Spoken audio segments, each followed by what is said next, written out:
Hello class 11th, welcome to the online tutorial sessions for economics. In today's video we are going to do a new topic. Basically we are going to continue a new topic which is one-dimensional diagrams. In the previous video we had completed simple bar diagrams, multiple bar diagrams and subdivided bar diagrams. Now in today's video we are going to cover percentage bar diagram, broken scale diagram and deviation bar diagram. Now students, without wasting further time, let's come to the fourth type of one-dimensional diagram, which is percentage bar diagram. Now, percentage bar diagram. Basically, what is percentage bar diagram? It is a subdivided bar diagram which represents the percentage of total for each component instead of their magnitude. Basically, in the subdivided bar diagram, what we did? We divide the same bar into different sub bars. Inside one bar there were different bifurcations, but that was totally based on the magnitude. Here we are going to form this diagram on the basis of percentage, not on the magnitude. Here we are going to calculate the percentage of different components of that data, and then we are going to calculate the percentage, and then we are going to show that percentage in the percentage bar diagram. And as stated in the previous videos, the components are distinguished, are different from each other by, we can shade them, we can color them, or we can give them different type of symbols. So we have to differentiate each and every subdivided percentage bar. Now let's start with an example. Now this is the data. You have to show this data by the percentage bar diagram. In this data, items of expenditure of two families are given. They have expended on food, clothing, housing, house rent, miscellaneous and savings. Now this is complete expenditure of in family A and family B, and out of their total income they have spent the money, right? Out of their total income, family A's income is 25,000 per month and family's B income is 40,000 per month. So they have divided. Now for A, 25,000 is 100%, and for family B 40,000 is 100%, right? We have to subdivide this food, clothing, house rent, miscellaneous according to 25,000 as 100%, and for family B we have to take 40,000 as 100%, and then we have to further calculate the percentage of other items, that is food, clothing, right? Now the expenditure on different item is given on absolute terms, so these are to be converted into percentages in order to show them on a percentage bar diagram, right? Now first of all, if you can see that family A's income is 25,000, they have expended 10,000. So 10,000 means that the total percentage spent on food is 40%. If out of 25,000 they are spending 10,000, it means their 40% expenditure has been done. For clothing they have expended 5,000, it means 20% they have done. And for the house rent they have given 4,000, it means 16% they have expended. For the miscellaneous they have expended 4,500, it means 18% has been expended. And for saving they have saved 1,500, it means 6% they have saved. Now for family B, their fooding expenditure was 12,000 out of 40,000 income. So we can say that they have expended 30% of their income on food. For clothing they have expended 25% on clothing, because out of 40,000 they have spent 10,000. You can easily calculate that. Now for house rent they have expended 6,000 out of 40,000. It means 15% has been expended. For miscellaneous expenses they have expended 8,000 out of 40,000. It means 20% they have expended. And for saving they have 4,000. They have done the saving of 4,000. It means out of 40,000 they have done the 4,000 saving. It means 10% they have saved also. So this is their complete percentage expenditure. Their expenditure in percentage form. If you can total these 40, 20, 16, 18 and 6, it means 100. Total is 100. Here also in family B 30, 25, 15, 20, 10, their total is also 100. Now if you compile this data and convert it into a diagram, see, this is the way how you're gonna show it. You have y-axis, x-axis, and you have to show the title also, and you have to take the scale and you have to show the index for food, for clothing, for house rent, for miscellaneous and savings. We have used 5 different type of symbols. Now for family A, 40%, up to 40% on fooding, and after 40 add 20, that is up to 60. They have done clothing, and after 20 add 16. Now this box is for house rent, after 16 add 18 more. This is for miscellaneous, and the remaining, that blank box, that shows the savings, that is 6%, and the total is 100%. So in both the cases you are going to draw a bar of 100%. And out of that 100% you will bifurcate according to the percentage expenditures which you have already calculated. Now again in the family B, you can see that the family B, their percentage expenditure on fooding is 30. So up to 30 the bar says fooding. You will show with the sign of, with the index of fooding.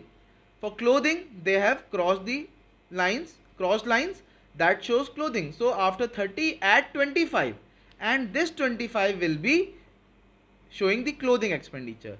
Next after 25 add 15, that is house rent, 15%. After 15% you add 20 more, that shows the miscellaneous expenses. And the next one, the remaining box, that is savings, that is 10%. So that's how you're going to draw a percentage bar diagram. I hope it is very clear to all of you. Now the next one, broken scale bar diagram. Now this diagram is basically used when value of some variable is very high or low as compared to others. In order to gain space for smaller bars of a series, large bars may be broken. The value of each bar is written on the top of the bar. Basically what happens, sometimes suppose there are 5 values, and out of those 5 values 4 values are below 10. So you can easily take on the y-axis 1, 2, 3, 4, 5, 6, 7, 8, 9, 10. But the 5th value is in lakhs or crores. Then how you're going to draw a scale on your y-axis or your x-axis? That will create a lots of problem. So for this problem, for solving this problem of having very high value as compared to the others, we have the broken scale bar diagram. So this is the question. This is the data given, years 2012, 13, 14, 15, 16, and the export is in thousands. Now 120,000, 250,000, now 3,200 and 50,000, again 430,000 and 550,000. Now we can easily say that out of these 5 values, in the year 2014 the value is very high in comparison to the other years.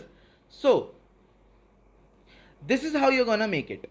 See, in the solution on y-axis I have taken 100, 200, 300, 400, 500, 600 total exports, right? And on the x-axis we have taken the years. Now 2012 120,000, 2013 250,000, but now in the year 2014 The value is very high. So what we have done, we have drawn the diagram up to the extent, up to the certain extent, and after that we have broken that bar.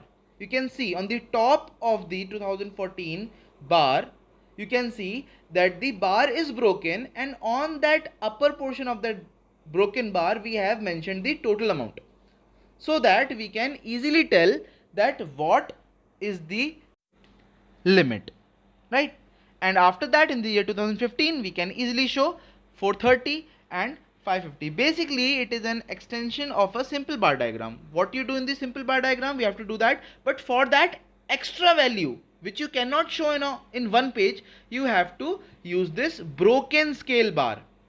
You just break that bar and you just write down the value on the upper side, so that there is no confusion. You can show by this that this is the value, but due to the lack of page we are showing like this. So this is known as broken scale diagram. I hope you are very clear with that. Now the sixth one is deviation bar diagram, the last one for today's video. Deviation bar diagram. Now deviation bar diagrams are used for representing net changes in data like net profit, net loss, net exports, net imports. Now basically net values can be in negative, right? They can be in negative. There are some values which are in negative. In your class 12th you will get to know about net values, but for now you just know that net values can be in minus value, in the minus form. So for showing the minus values we use deviation bar diagram. Now only changes are represented and not the original data. We only mention the changes. Means suppose exports are 500 and imports are 200. So if you want the net export, you will do export minus import. You will get the value of net exports. Means after doing the export, after doing the imports, what is the leftover? That is 500 minus 200, that is 300. Means 300 is your net export. Now we will mention only 300, not 500, not 200, but we will show only 300. That is the value of net exports. So in this deviation bar diagram we use only net values, that is the changes.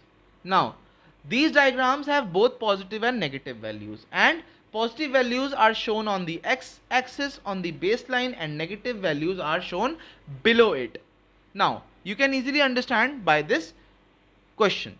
Now you have to represent this data relating to net profit and loss of a company for a period of 5 years by deviation bar diagram. Now for the years they are giving 6 years, 2011, 2012, 13, 14, 15 and 16. Now you have to show the net profit or loss. Now for the year 2011 they have given 150 crores, for 2012 220 crores, 2013 200 crores, 2014 70 crores and 2015 they are in loss. In the year 2015 they are in loss, that is minus 50 crores, and again in 2016 they are in loss, that is minus 20. Now that is the net profit or loss. So in the year 2011 you are going to draw a simple bar diagram. In 2012 again you are going to draw a simple bar diagram. In 2013 you are going to draw a simple bar diagram, and 2014 also you are going to draw a simple bar diagram, that is 150, 220, 200 and 70. Is that clear?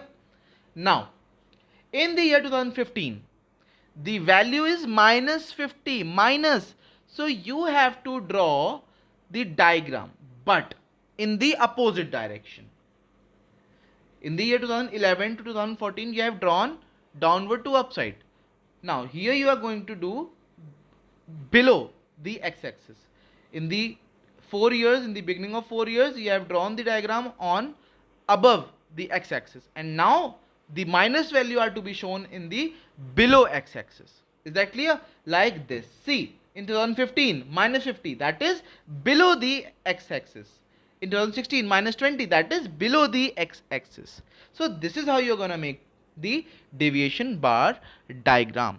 I hope you have understood. Now students, you have completed the first type of diagram, that is one dimensional diagrams, that is simple bar diagram, multiple bar diagram, subdivided bar diagram, percentage bar diagram, broken scale bar diagram, and deviation bar diagram.